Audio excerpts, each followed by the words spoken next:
Well, rewarding people for small steps of progress. Rewarding people. Sometimes it's just recognition, handshake, pat on the back. Mary, you're doing a fabulous job. And you figure out what those recognitions are. Small steps of progress. Guess what promotion pays if you learn it well? Big money. Getting people to do something they wouldn't ordinarily do by themselves.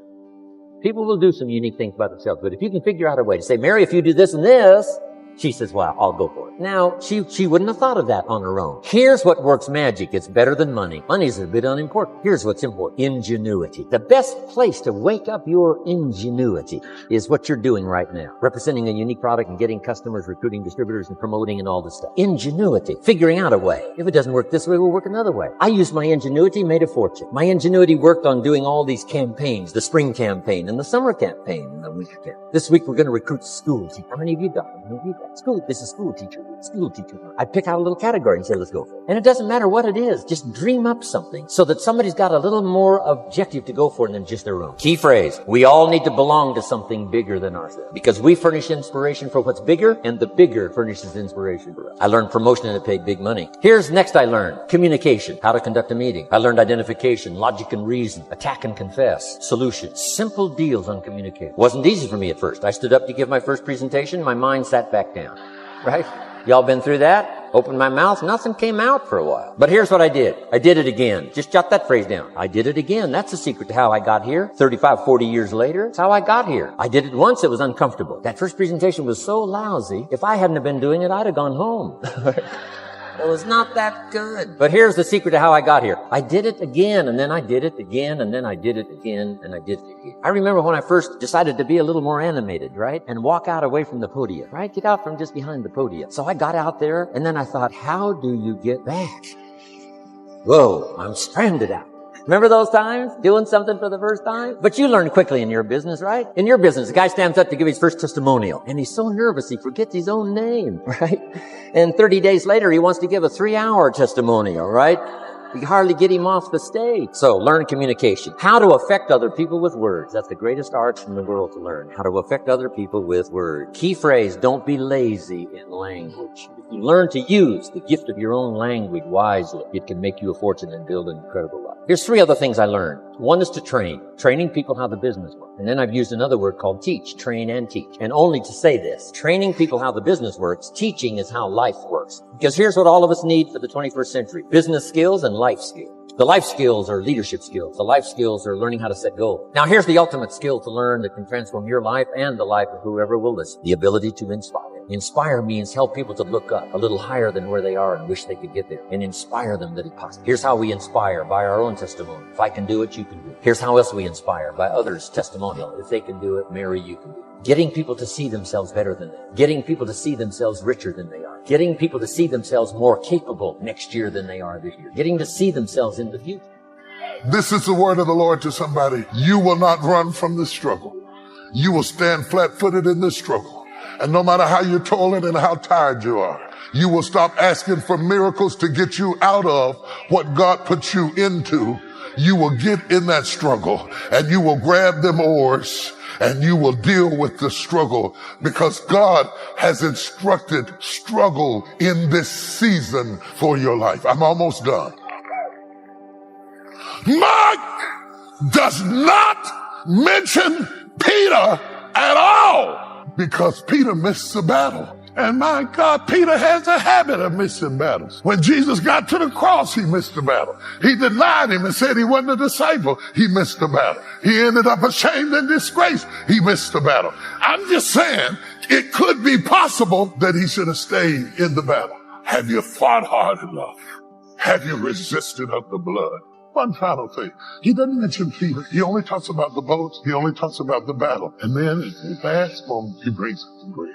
And now I understand. I never understood why Jesus told them to gather up the fragments. We don't hear where they ever used them. We don't hear where they ever ate.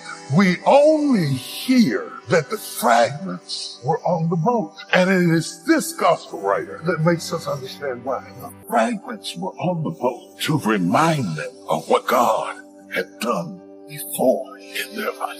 And the Bible said that they forgot the loaves because of the hardness of their heart. The loaves were there to remind them of what God had done in the past. And Jesus said, take the scraps with you. I never could, because my mind draws pictures, I never could figure out who wants to eat this stuff. These leftover scraps in baskets where everybody been eating off them and throwing it away did not sound appetizing to me. So I thought, maybe I'm frivolous, but it seemed like to me, Jesus, if I'm going to work for you for 3 years, you could give me something fresh to eat. What we going to make with these scraps? With fish in it. If it was just their old bread, I could make some bread pudding or something. But what am I going to do with this old fish and this old bread? God left the fish and the bread so you could remember what he brought you through before. And God knew that a storm was coming in your life. And he said, I want to leave an evidence in your life that when you needed me before, I've always been there. And every time you've ever been in trouble, I brought you through.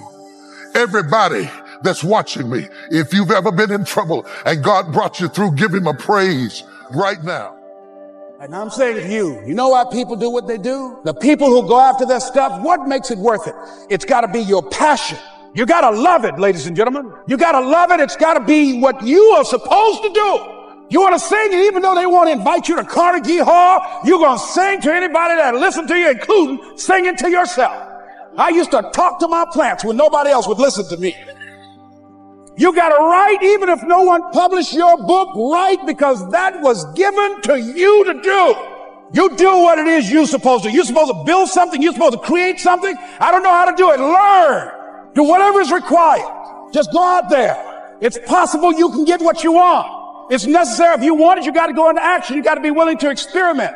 You got to be willing to fail and to succeed. You got to be willing to form and to develop new relationships. It's you. It's on you. You got to make that happen. Nobody's going to bring it to you on a silver platter and say, here's your dream, manifest it. No, it's hard. Yes, it's hard. It's difficult. Yes, right. And it's worth it.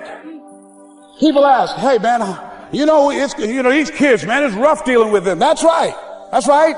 You think peer pressure happened overnight? We went through peer pressure. I remember as a kid, some guys said, hey, Les, me and another fellow named Willie Lower, we were going home. Hey, man, we're going down to Gould's, man, and knock off a grocery store. I said, look here, I don't want no part of that.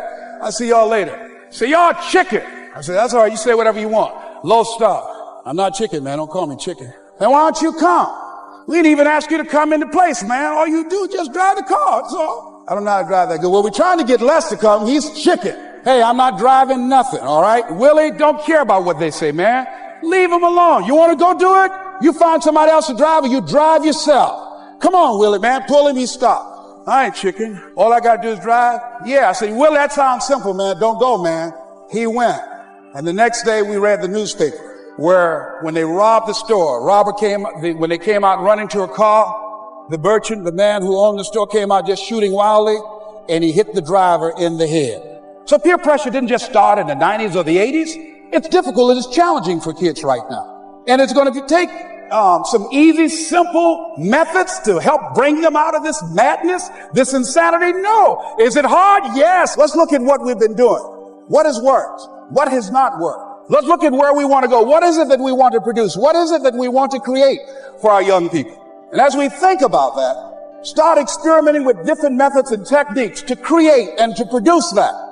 And begin to believe that it's possible through our commitment, through our vision, through our determination, our relentlessness. Because of our belief, it's possible that we can reduce the teenage homicide rate, the teenage pregnancy rate, the dropout rate. That it's possible, looking at what kind of world are they going to be in.